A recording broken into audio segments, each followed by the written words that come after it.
Assalamualaikum warahmatullahi wabarakatuh. Perkenalkan, nama saya Sabila Dinazkia. Saya merupakan mahasiswi dari Jurnalistik 3D.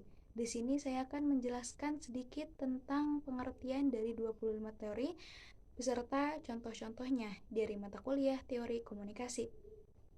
Teori deduktif adalah pendekatan penalaran yang dimulai dengan prinsip umum atau hipotesis, lalu diterapkan pada situasi khusus untuk mencapai kesimpulan.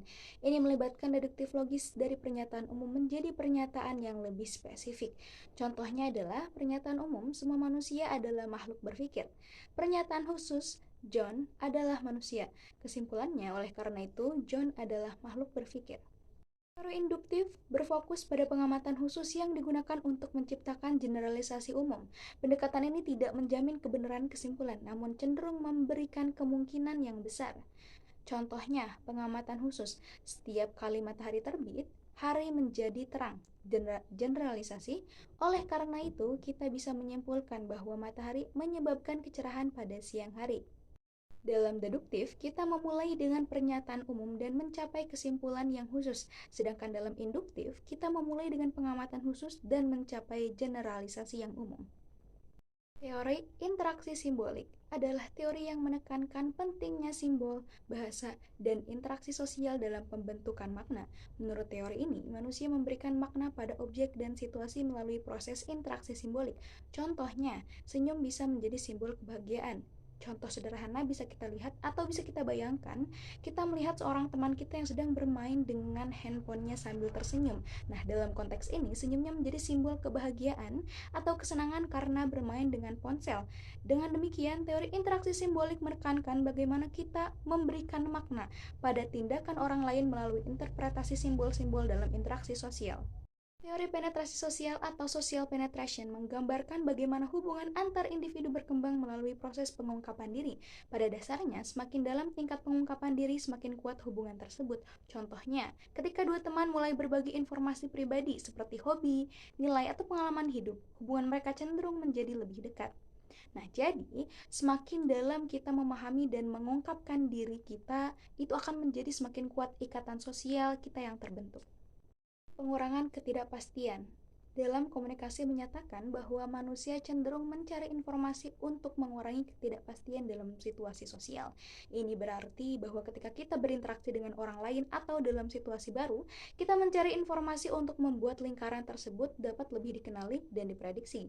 Contohnya adalah, ada seseorang yang baru ditempatkan dalam proyek di tempat bekerja dengan anggota yang belum pernah ia kenal sebelumnya.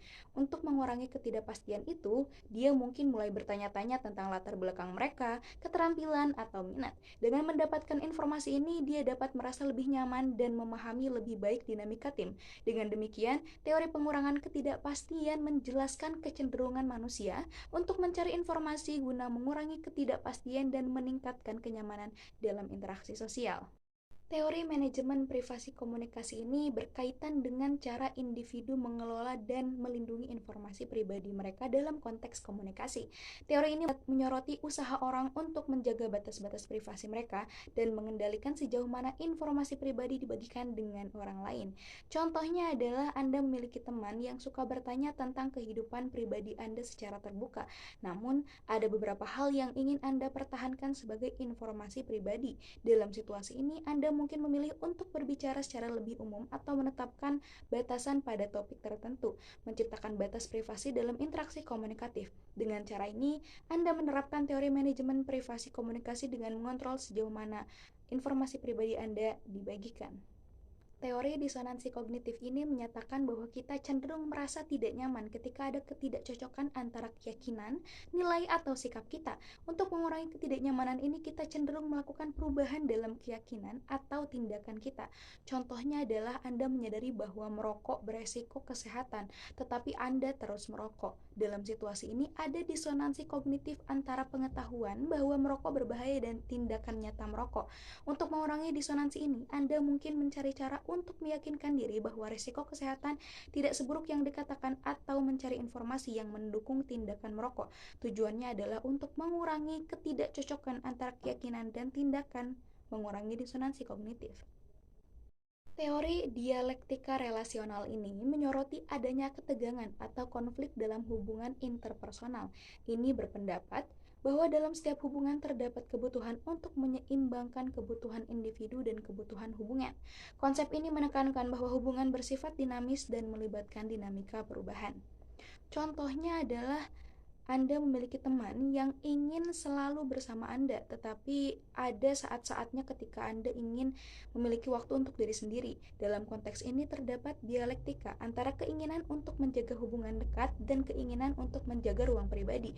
Self-disclosure ini mencakup ide bahwa dalam hubungan interpersonal orang cenderung membagikan informasi tentang diri mereka sendiri untuk membangun kedekatan dan kepercayaan. Tingkat self-disclosure dapat bervariasi dan keberhasilan hubungan sering tergantung pada sejauh mana orang merasa nyaman untuk membuka diri. Contohnya adalah Anda baru saja bertemu dengan seseorang. Anda mungkin mulai dengan self-disclosure yang ringan, seperti berbicara tentang hobi atau kegiatan favorit. Seiring waktu, jika hubungan berkembang, Anda mungkin merasa nyaman untuk membagikan informasi yang lebih pribadi, seperti pengalaman hidup atau perasaan yang lebih dalam. Self-disclosure ini membantu membangun keintiman dan saling pengertian dalam hubungan. Teori groupthink ini merujuk pada kecenderungan sebuah kelompok untuk mencapai konsensus atau kesepakatan tanpa mempertimbangkan secara kritis informasi atau opini yang berlawanan. Dalam situasi ini, anggota kelompok mungkin menahan diri untuk menghindari konflik atau pertentangan. Contohnya adalah ada sebuah tim proyek yang terdiri dari beberapa anggota. Mereka sedang membuat rencana proyek dan ada seorang anggota tim yang mengajukan ide berbeda, tetapi mayoritas anggota tidak ingin mengungkapkan keberatan karena takut konflik atau untuk mempertahankan harmoni kelompoknya. Akhirnya, kelompok mencapai kesepakatan tanpa benar-benar mempertimbangkan semua alternatif yang mungkin. Ini adalah contoh groupthink, di mana kebutuhan untuk kesepakatan kelompok mengatasi pertimbangan kritis terhadap ide atau opini yang berbeda. Teori informasi strukturisasi ini menyatakan bahwa dalam proses komunikasi, informasi cenderung diatur dan disusun sedemikian rupa untuk memberikan makna yang lebih jelas, agar pola dan urutan informasi dalam komunikasi untuk mencapai pemahaman yang lebih efektif. Contoh sederhananya adalah Anda memberikan petunjuk langkah demi langkah tentang cara membuat kue coklat kepada teman Anda. Anda akan menyusun informasi dengan urutan yang logis, seperti menyebutkan bahan-bahan terlebih dahulu, diikuti dengan langkah-langkah proses pembuatan kue. Dengan menyusun informasi ini secara teratur, Anda memastikan bahwa teman Anda dapat mengikuti petunjuk dengan mudah dan menghasilkan kue yang diinginkan. Dalam hal ini, teori informasi strukturisasi tercermin dalam cara Anda menyusun informasi untuk memberikan petunjuk yang jelas dan efektif. Teori budaya organisasi ini mencakup nilai-nilai, norma-norma, dan keyakinan bersama yang ada dalam suatu organisasi.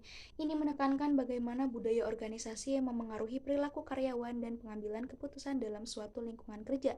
Contohnya adalah sebuah perusahaan yang menekankan kolaborasi dan inovasi. Budaya organisasi mungkin mendorong karyawan untuk berbagi ide, bekerja sama dalam tim, dan mencari solusi kreatif. Norma-norma seperti keterbukaan terhadap gagasan baru dan dukungan terhadap kolaborasi dapat menjadi bagian dari budaya tersebut. Dengan demikian, teori budaya organisasi mencerminkan cara nilai-nilai dan norma-norma ini membentuk dinamika dan perilaku di dalam perusahaan tersebut. Teori informasi organisasi ini berkaitan dengan cara informasi disimpan, diatur, dan diakses dalam suatu sistem atau struktur. Teori ini menyoroti bagaimana organisasi mengelola informasi untuk mencapai tujuan dan efisiensi. Contohnya adalah di suatu perpustakaan, buku-buku diatur dalam kategori atau urutan tertentu berdasarkan genre, penulis, atau topik. Sistem penomoran ini membantu dalam menemukan buku dengan mudah. Dalam konteks ini, perpustakaan menggunakan teori informasi organisasi dengan cara menyusun dan mengorganisir informasi atau bukunya ini agar dapat diakses dengan efisien oleh pengguna. Teori jaringan berkaitan dengan studi interaksi dan hubungan antar individu atau kelompok. Ini menyoroti cara informasi, sumber daya, atau pengaruh mengalir melalui hubungan-hubungan tersebut, membentuk suatu jaringan yang memiliki dampak pada dinamika sosial. Contohnya adalah Anda bekerja di sebuah perusahaan dan memiliki rekan kerja yang memiliki hubungan erat dengan banyak orang di berbagai departemen. Dalam konteks teori jaringan, orang tersebut dapat dianggap sebagai pemimpin jaringan karena memiliki koneksi yang luas, informasi atau ide dapat mengalir melalui orang ini dengan lebih efisien. Mengilustrasikan konsep teori jaringan di mana hubungan interpersonal memainkan peran penting dalam penyebaran informasi dan pengaruh di dalam organisasi. Teori kultivasi adalah konsep dalam studi media yang menyatakan bahwa paparan jangka panjang terhadap pesan media dapat membentuk pandangan dunia seseorang. Dengan kata lain, semakin banyak orang terpapar pada tema tertentu dalam media, semakin besar kemungkinan mereka akan mengadopsi pandangan yang serupa. Contohnya adalah jika seseorang secara konsisten menonton acara televisi yang menampilkan dunia sebagai tempat yang penuh kekerasan, mereka mungkin lebih cenderung melihat dunia nyata sebagai tempat yang lebih berbahaya daripada yang sebenarnya. Teori use and gratification adalah konsep dalam studi media yang menyatakan bahwa orang menggunakan media untuk memenuhi kebutuhan dan keinginan pribadi mereka. Ini berfokus pada peran aktif individu dalam memilih dan menggunakan media sesuai dengan keperluan mereka. Contohnya adalah seseorang mungkin menggunakan media sosial untuk memenuhi kebutuhan sosial dan interaksi dengan teman-teman secara online. Di sisi lain, seseorang bisa menonton berita untuk memenuhi kebutuhan informasi dan pemahaman tentang dunia. Pentingnya teori ini terletak pada pemahaman bahwa pemirsa tidak hanya pasif menerima informasi dari media, tetapi mereka juga memiliki peran yang aktif dalam memilih jenis media dan konten yang sesuai dengan keperluan dan keinginan mereka. Teori ekologi media memandang media sebagai suatu ekosistem kompleks yang terdiri dari berbagai unsur yang saling berinteraksi. Terdapat 3 komponen utama dalam teori ini, yaitu media, audiens, dan industri media. Contohnya dari media adalah sebuah berita di televisi atau artikel online. Contohnya dari audiens adalah penonton yang menyaksikan program televisi atau membaca artikel di internet. Contoh dari industri media adalah stasiun televisi, perusahaan penerbitan, atau platform streaming online. Interaksi antara ketiga komponen ini membentuk dinamika dalam ekosistem media.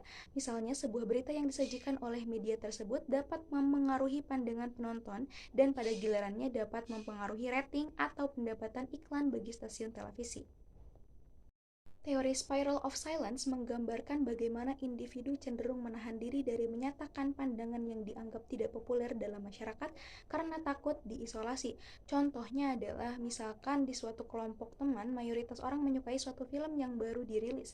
Seseorang yang sebenarnya tidak begitu suka film tersebut mungkin enggan mengungkapkan pendapatnya karena takut dianggap aneh atau berbeda. Seiring waktu, karena mayoritas terus menyuarakan kecintaan mereka pada film tersebut, individu yang memiliki pandangan berbeda mungkin semakin merasa terisolasi dan lebih mungkin untuk menahan diri agar tetap sejalan dengan mayoritas.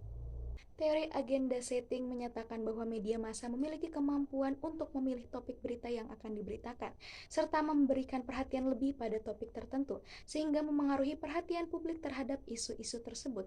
Contohnya adalah jika media secara konsisten memberitakan tentang isu lingkungan, misalnya dengan menyoroti perubahan iklim, deforestasi, atau polusi, masyarakat kemungkinan akan lebih peduli dan menyadari pentingnya perlindungan lingkungan. Sebaliknya, jika media lebih fokus pada isu ekonomi tanpa banyak memberikan perhatian pada isu lingkungan, masyarakat mungkin lebih cenderung memusatkan perhatian pada masalah ekonomi. Dengan kata lain, agenda setting ini menciptakan agenda publik atau fokus perhatian masyarakat melalui pilihan media terhadap topik-topik berita tertentu. Teori social learning ini mengemukakan bahwa individu belajar melalui pengamatan dan peniruan perilaku orang lain di sekitarnya. Konsep dasarnya ini, individu tidak hanya belajar melalui pengalaman pribadi, tetapi juga melalui proses observasi terhadap perilaku orang lain. Jadi proses ini melibatkan perhatian retensi, reproduksi, dan motivasi. Contohnya adalah seorang anak yang menyaksikan kakaknya memasak di dapur. Jika kakaknya menunjukkan cara yang aman dan efektif, anak tersebut dapat belajar dari pengamatannya. Kemudian, saat anak itu mencoba memasak sendiri, dia menerapkan apa yang dia pelajari dari kakaknya. Teori face negotiation mengajukan bahwa individu cenderung mempertahankan dan merawat citra diri atau face mereka dalam interaksi sosial yang bisa menjadi positif dan negatif.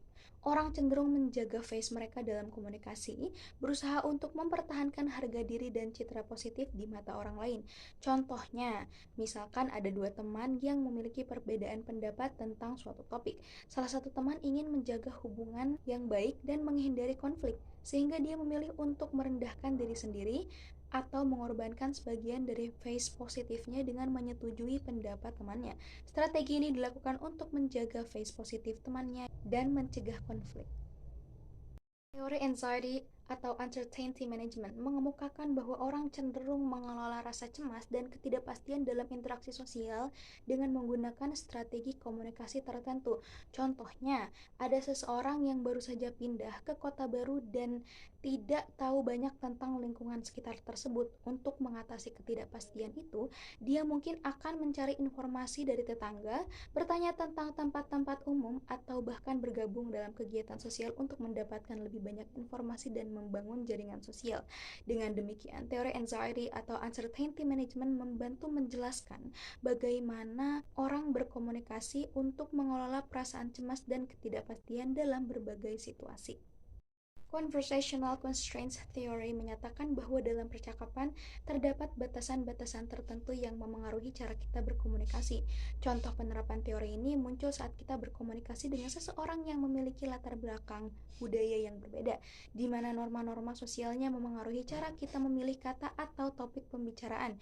Juga saat berbicara dengan seseorang yang memiliki pengetahuan yang terbatas tentang topik tertentu, kita mungkin perlu menyederhanakan bahasa atau memberikan penjelasan yang lebih lanjut. Expectation Violation Theory atau teori pelanggaran harapan menyatakan bahwa ketika seseorang melanggar harapan sosial dalam komunikasi, hal itu dapat menarik perhatian dan memengaruhi persepsi kita terhadap orang tersebut. Contoh sederhana dari teori ini adalah ketika seseorang berbicara dengan volume yang lebih tinggi dari yang diharapkan dalam suatu situasi. Jika kita berharap suasana tenang di perpustakaan dan seseorang berbicara dengan suara keras, itu adalah pelanggaran harapan. Reaksi kita bisa beragam, ada yang merasa terganggu, yaitu reaksi negatif, sementara yang lain mungkin merasa itu membawa kegembiraan atau kejutan, yang dimana ini adalah reaksi positif. Jadi, pelanggaran harapan komunikatif bisa membuat kita merasa terkejut, senang, terganggu, atau bahkan membuat kita mempertanyakan hubungan sosial dengan orang tersebut. Reaksi ini dipengaruhi oleh sejauh mana pelanggaran tersebut menyimpang dari harapan kita. Communication Accommodation Theory menyatakan bahwa dalam interaksi sosial, orang cenderung menyesuaikan atau mengakomodasi gaya berkomunikasi mereka agar sejalan dengan orang lain. Contohnya, seseorang yang berbicara dengan aksen lokal untuk lebih mirip dengan teman-teman setempat. Ini masuk ke dalam pendekatan konvergensi. Contoh lainnya adalah seorang manajer mungkin mempertahankan gaya formalnya ketika berbicara dengan staf yang menunjukkan perbedaan status, dan ini masuk dalam pendekatan divergensi. Teori high context dan low context membahas bagaimana informasi dikomunikasikan dan diinterpretasikan dalam suatu budaya. High context atau konteks tinggi dalam budaya ini, pesan komunikasi memiliki banyak unsur tersirat dan sangat tergantung pada konteks situasional, relasi interpersonal, dan pengalaman bersama. Orang-orang dalam budaya ini cenderung membaca antara baris dan mengandalkan nuansa sosial. Contohnya, budaya Asia Timur sering dianggap sebagai high context, di mana pesan seringkali tidak eksplisit dan harus diartikan dengan memperhatikan konteks sosial. Yang kedua, low context. Budaya ini lebih mengandalkan kata-kata dan informasi langsung. Pesan lebih eksplisit dan tidak tergantung pada konteks yang kaya. Komunikasi lebih langsung dan terfokus pada informasi yang terucap. Contohnya adalah Amerika Serikat sering dianggap sebagai budaya ini, di mana informasi disampaikan secara langsung tanpa banyak unsur tersirat. Dalam interaksi antar budaya, pemahaman tentang apakah suatu budaya bersifat high atau low context dapat membantu dalam menghindari kesalahpahaman dan meningkatkan efektivitas komunikasi. Baik, mungkin itu saja yang dapat saya sampaikan. Terima kasih dan mohon maaf bila ada kesalahan. Wassalamualaikum warahmatullahi wabarakatuh.